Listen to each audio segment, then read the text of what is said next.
எத்தனை பேர் மேல குண்டாஸ் போட்டீங்க? மாப்பிள்ளை சொன்னா குண்டாசு, பையனை சொன்னா குண்டாசு, ஒரு பெரிய கைகலப்பு தானே உருவாகும். ஒரு சட்டமன்ற உறுப்பினர் மைக்கு போட்டு என்ன பேசணும் இருக்குல்ல, கொலை மிரட்டல் விடுக்கவில்லை. சரியா? யாரும் கையை உடைப்போம், காலை உடைப்போம், எலும்பு உடைப்போம், நாங்க உள்ள வீடு பூந்து கையை உடைப்போம். போன அரசுல சொன்னாங்க, உதயநிதி சொன்னார், ஒரு ரகசியம் இருக்குன்னு சொன்னார். அந்த மாதிரிலாம் ஒரு பொய்யான கருத்தை நாங்கள் சொல்ல முடியும். இன்னைக்கு டெல்லியில நடைபெற்று வரும் அந்த மாணவர்களுடைய போராட்டத்தில் அங்க இருக்கிற காவல்துறை மாணவர்கள் மீது நடத்திய தாக்குதல் கடுமையான கண்டனத்துக்குரியது. அவர்கள் இந்த இவ்வளவு தாக்குதல் நடத்தி அதற்கு பின்னால் அவர்களை அழைத்து பேசியிருக்கிறார்கள். இதை முன்னாடியே செஞ்சிருக்கலாம். அவர்களுடைய கோரிக்கை மிகவும் நியாயமான கோரிக்கை, மாணவர்களுடைய கோரிக்கை மிகவும் நியாயமான கோரிக்கை. ஸோ அந்த கோரிக்கைகள் 3 கோரிக்கைகளையும் பரிசீலித்து விரைவாக நிறைவேற்றப்பட வேண்டும். ஏன்னா அது அவருடைய கோரிக்கை மட்டும் இல்லை, ஒட்டுமொத்த இந்தியாவில் பெரும்பாலான மக்களுடைய கோரிக்கையாக அவர்கள் சொல்லியிருக்கிறார்கள். அதை அவர்கள் கண்டிப்பாக ஒன்றிய அரசு நிறைவேற்ற வேண்டும். மாணவர்கள் மீது நடத்தப்பட்ட தாக்குதலுக்கு எங்களுடைய கண்டனத்தை தெரிவித்துள்ளோம். வேற ஏதாவது கேள்வி? நம்ம நீட் தேர்வு விடுக்குங்கிறது நமக்கு மிகப்பெரிய நம்ம கோரிக்கை ஒண்ணு. நம்ம தேர்தல் இருக்கே அப்படி சொல்லியிருக்கோம். ஆனா இதுக்கு ஒரு தமிழக வெற்றி கழகத்தின் தலைவராகவும் முதலமைச்சராகவும் இல்ல, நம்ம முதலமைச்சருக்கு இது வரைக்கும் கண்டன அறிக்கை தொடர்பாகவும் கேள்வித்தாள் தொடர்பாகவும் வராது. நீட் நமக்கு தேவையில்லை. நீட் தேர்வு மாணவர்களுக்கு எதிரானது, பெற்றோர்களுக்கு எதிரானது. நீட் தேர்வு தேவையில்லை என்பது எங்களுடைய நிலைப்பாடு. அதுல எந்த மாற்று கருத்தும் கிடையாது. ஆனால் இதை கண்டிப்பாக ஒன்றிய அரசினால் தான் இதை தடுக்க முடியும். ஏன்னா போன அரசுல சொன்னாங்க, உதயநிதி சொன்னார், ஒரு ரகசியம் இருக்குன்னு சொன்னார். அந்த மாதிரிலாம் ஒரு பொய்யான கருத்தை நாங்கள் சொல்ல முடியாது.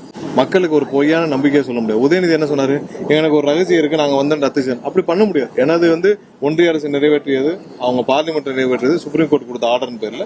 சோ அவர்கள்லாம் இதுக்கு ஒரு முடிவை கொண்டு வர வேண்டும். சோ அதுக்கான நீட் வேண்டாம்ங்கிறது எங்களுடைய கருத்து. அதுல எந்த மாற்று கருத்தும் கிடையாது. நீட் மாணவர்களுக்கு கண்டிப்பாக எதிரானது. இதனால் நீட்டுனால ஒரு தரமான குவாலிட்டியான நாங்கள் மருத்துவர்களை உருவாக்கும்ங்கிறது பொய்யாகிவிட்டது. ஏன்னா அதுல நடந்த குளறுபடிகள் இப்ப மட்டும் இல்ல, எல்லா வருஷமும் நடந்த குளறுபடிகள். ஒவ்வொரு வருஷமும் நீட்ல அதிகப்படியான குளறுபடிகள் நடந்திருக்கு. எவ்வளவு ஆயிரக்கணக்கான பேர் குளறுபடியின் காரணமாக தரமற்றவர்கள் இன்னைக்கு மருத்துவர்களை சேரக்கூடிய வாய்ப்புகள் அமைஞ்சிருக்கு. இது அனைத்தும் ஒன்றிய அரசுடைய அந்த நிர்வாகத்துடைய முழு ஃபெயிலியர். ஒரு தடவை நடக்கலாம் தப்பு, எல்லா வருஷமும் தவறு நடக்குது என்றால் ஒரு தேர்வை நீங்கள் சரியாக நடத்த முடியாத அளவிற்கு உங்களுடைய நிர்வாகம் இருக்குது. அதற்காக கண்டிப்பா அந்த தேர்வே தேவையில்லை. அதுலயும் குளறுபடி. கண்டிப்பா இது அனைத்திற்கும் எங்களுடைய கண்டனத்தை தெரிவிக்கும். முதலமைச்சர் கண்டனம் தெரிவித்தா இன்னும் கொஞ்சம் ஸ்ட்ராங்கா இருக்குன்னு சொல்லிட்டு நிறைய பேர் இல்ல அது கட்சி சார்பாக நாங்கள் எங்களுடைய கண்டனத்தையும் எங்களுடைய நிலைப்பாடும் எப்பயும் தெரிவிச்சு விட்டோம். சோ இதுல கண்டிப்பா இதுல எந்த மாற்று கருத்து இல்லை. அதுல எந்த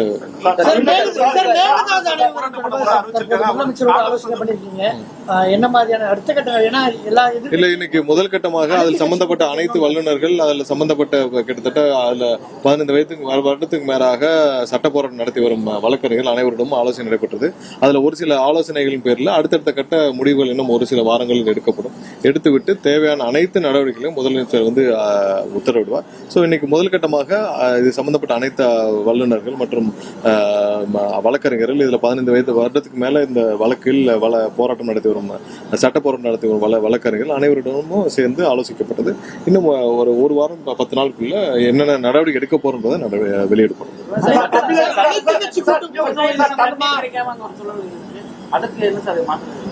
இல்ல அதில் தேவையான நடவடிக்கைகள் இருக்கிறதா நான் பேசிட்டு இருக்கோம். நம்ம வெளியிடுவோம். தமிழகத்தில் நடப்பது சட்டத்தின் ஆட்சியா சாத்தானின் ஆட்சியான்னு சொல்லிட்டு முன்னாள் முதல்வர் சொல்லியிருக்காரு. விளாத்திக்குளம் எம்எல்ஏ கைது தொடர்பாக ஒரு அறிக்கை. இல்ல, ஒரு விஷயம் எல்லாரும் தெரிஞ்சுக்கணும். விளாத்திக்குளம் எம்எல்ஏ பேசினதை எல்லாரும் பார்த்திருக்கோம். விளாத்திக்குளம் எம்எல்ஏ முதலமைச்சரை நான் ஒரு அச்சுறுத்தல், நான் கையை உடைப்போம் இவ்வளவுன்னு எல்லாமே பேசலாம். பேசினா உங்களுக்கு சட்டப்பூர்வமான நடவடிக்கை எடுக்கதான் செய்வாங்க. உங்க ஆட்சி காலத்துல, திமுக ஆட்சி காலத்துல எத்தனை பேர், அதாவது ஒரு ட்வீட் போட்டாங்க, எத்தனை பேர் மேல குண்டாஸ் போட்டாங்க? ஒரே ஒரு ட்வீட் முதல்வருக்கு எதிராக, அதுக்கு எத்தனை பேர் மேல் குண்டாஸ் போடப்பட்டது? ஒண்ணு இல்ல, ஒரு வயதான பாட்டி ஒருத்தவங்க முதல்வருக்கு எதிராக ஒரு வார்த்தை பேசினாங்கன்னு சொல்லிட்டு ஒரு 70 வயதுக்கு மேல ஒரு பாட்டியை பிடிக்கிறதுக்கு 5 தனிப்படைகளை அமைச்ச அரசு தானே முன்னாடி இருந்த திமுக திரு ஸ்டாலின் தலைமையிலான அரசு. சோ அதெல்லாம் இல்ல. இங்க ஒருத்தர் மேடையில போய் ஒரு சட்டமன்ற உறுப்பினர், ஒரு 3ஆம் தர நபர்லாம் பரவாயில்ல, ஒரு சட்டமன்ற உறுப்பினர் முதல்வரை பத்தி அவதூறாக நான் கொலை மிரட்டல் விடுக்கும் அளவுக்கு பேசினால் அது கண்டிப்பாக சட்டம் ஒழுங்கு பிரச்சனை, சாதாரண பிரச்சனை இல்லை. ஒரு சட்டமன்ற உறுப்பினர் ஒரு 3ஆம் தர நபர் ரோட்ல போறப்ப பேசிட்டு வரோம்னா நீங்க விட்டு போயிடலாம். பட் நீங்க ஒரு சட்டமன்ற உறுப்பினர் மைக்க பிடிச்சி எல்லாரும் முன்னே பேசிட்டு இருந்தா அது சட்டம் ஒழுங்கு பிரச்சனை. ஏன்னா அந்த இடத்துல வேற கட்சி, இப்ப எங்க கட்சியினர் அப்ப பொதுமக்கள் போவாங்க. சோ அவர்கள் அதை கேட்கும் பட்சத்தில் நாங்க என்ன பேசுவாங்க? ஒரு பெரிய கைகலப்பு தானே உருவாகும். ஒரு சட்டமன்ற உறுப்பினர் மைக்கு போட்டு என்ன பேசணும் இருக்குல்ல, நீங்க என்ன வேணாலும் பேசணுன்றதுக்கு சட்டப்படியான ஒரு கம்ப்ளைண்ட் கொடுக்கப்பட்டிருக்கு. அந்த கம்ப்ளைண்ட் பேர்ல காவல்துறை அடுத்த கட்ட நடவடிக்கை போறாங்க. சட்டப்பூர்வமா நடந்துட்டு இருக்கு. இதுல எந்த விதிமுறையில எதுவும் கிடையாது. முட்டாள் முதல்வன் சொல்லிட்டு கடந்த ஆட்சியில சொன்னாங்க, அப்ப நாங்க அமைதியா தான் இருந்தோம்னு சொல்லிட்டு. யாரும் கொலை மிரட்டல் விடுக்கவில்லை. சரியா? யாரும் வந்து கையை உடைப்போம், காலை உடைப்போம், எலும்பு உடைப்போம், நாங்க உள்ள வீடு பூந்து கையை உடைப்போம், இப்படி எல்லாம் யாரும் பேசல. அப்படி யாராவது சட்டத்திற்கு எதிராக ஒருத்தருக்கு கொலை மிரட்டல் விடுக்கும் வகையில பேசி இருந்தால் அது சட்டப்பூர்வமான தப்பு. அதற்கு வழக்குகள் வரும், வரதான் செய்யும். உங்க ஆட்சியில ஒரு ட்வீட்டுக்கு எத்தனை பேர் மேல குண்டாஸ் லிஸ்ட் எடுத்து பாருங்க. எத்தனை பேர் மேல குண்டாஸ் போட்டீங்க? மாப்பிள்ளைய சொன்னா குண்டாஸ், பையனை சொன்னா குண்டாஸ், அப்ப இருந்த முதல்வர் திரு ஸ்டாலின் அவர்களை சொன்னா குண்டாஸ் தானே போட்டீங்க. எத்தனை பேர் மேல கடுமையான வழக்குகள் போட்டீங்க? 30-40 வழக்குகள் போட்டீங்க. எல்லாம் போட்ட செஞ்சீங்கல்ல. இது கொலை மிரட்டல் முதல்வர் மீது விடுக்கப்பட்டால் அது கண்டிப்பாக சட்டவிரோத செயல். அதுவும் பொது வெளியில நீங்க மைக்க பிடிச்சு பேசுறீங்கன்னா கண்டிப்பாக சட்டப்பூர்வமான நடவடிக்கை எடுக்கதான் செய்யும். அச்சுறுத்தல் இருப்பதா முன்னாள் அமைச்சர் கீதா ஜீவன் ஒரு நார்மல் ப்ரொசீஜர். அவர் வந்து ரிமாண்ட் பண்ண கொண்டு போறாங்க. இது நார்மல் ப்ரொசீஜர் தானே. இதுல என்ன உயிருக்கு அச்சுறுத்தல் இது போறது? இவங்க எல்லாம் எப்படி டிராமா பண்றாங்க? ஒருத்தர் நான் முன்னாடியே பேசியிருக்கோம், கரூர்காரர் வந்து கட்டில் கடையில் போய் அழுதாருன்னு. இவங்க எல்லாம் இன்னைக்கு பாருங்க, கார்ல ஏறி மயக்க வருதுன்னு ஒருத்தர் அழுகிறாரு. நீங்க இப்படியே டிராமா பண்ணிட்டு இருந்தா என்ன? போலீஸும் அவங்களுடைய ப்ரொசீஜரை செய்ய வேணாமா? அவர்கள் ஒரு விஷயத்த ஒரு கம்ப்ளைண்ட் வருது, கம்ப்ளைண்ட் ஃபைல் பண்றாங்க, ரிமாண்டுக்கு போறாங்க. இவங்க எல்லாம் இவ்வளவு டிராமா பண்ணிட்டு இருந்தா என்ன பண்ண முடியும்? சபாநாயகர் அனுமதி வேணுமா சார்? இதுல அவங்க அனுமதி இருக்கான்னு கேட்கறாங்க.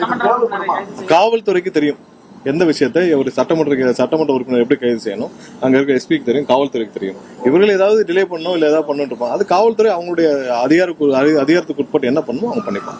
இன்னைக்கு வந்து அதிமுக 1550 வந்து அதிமுக தலைமை வந்து கடிதம் கொடுக்கப்பட்டிருக்கு.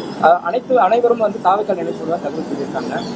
இது வரைக்கும் இல்ல என்னன்னா இருக்கக்கூடுமோ கட்சியில இருந்து அங்க இருக்கிற அடிப்படை உறுப்பினர்கள், அங்க இருக்கிற வேற நிர்வாகிகள் விலகி வந்தாலும் கூட குதிரை பேரம்னா என்ன அர்த்தம்? சரி, ஒவ்வொரு கட்சியில இருந்து பல ஆயிரக்கணக்கான விலகி வந்து சேர்றாங்க.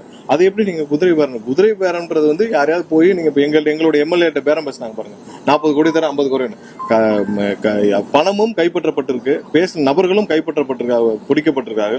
அவங்க பேசின கான்வர்சேஷனும் ஆன் ரெக்கார்டு இருக்கு, அனைத்திற்கும் ஆதாரம் இருக்கு. நாங்கள் யாரிடமா பேசியிருக்கோமா? யாரிடம் எந்த உத்தரவாதம் எதுவும் கிடையாது. அவர்களாக விரும்பி அவர்கள் கட்சியில் தாக்கு பிடிக்க முடியாமல் விலகி வந்திருக்காங்க. இப்ப எங்களிடம் எங்க எம்எல்ஏ பேசினாங்க பாருங்க, அதான் குதிரை பேரம். இன்னைக்கு அங்கிருந்து 1000 பேர் அவங்க நிர்வாகிகள் அவங்களுடைய தலைமை பிடிக்காமல் அவங்களுடைய தலைவர் முன்னாடியே அவங்க பொதுச்செயலர் முன்னாடியே நீங்க கட்சியை விட்டு வெளியே போங்கன்னு சொல்லி இன்னைக்கு அங்க பேசிட்டு வர்றவங்களுக்கு பேர் எப்படி குதிரை பேரம்?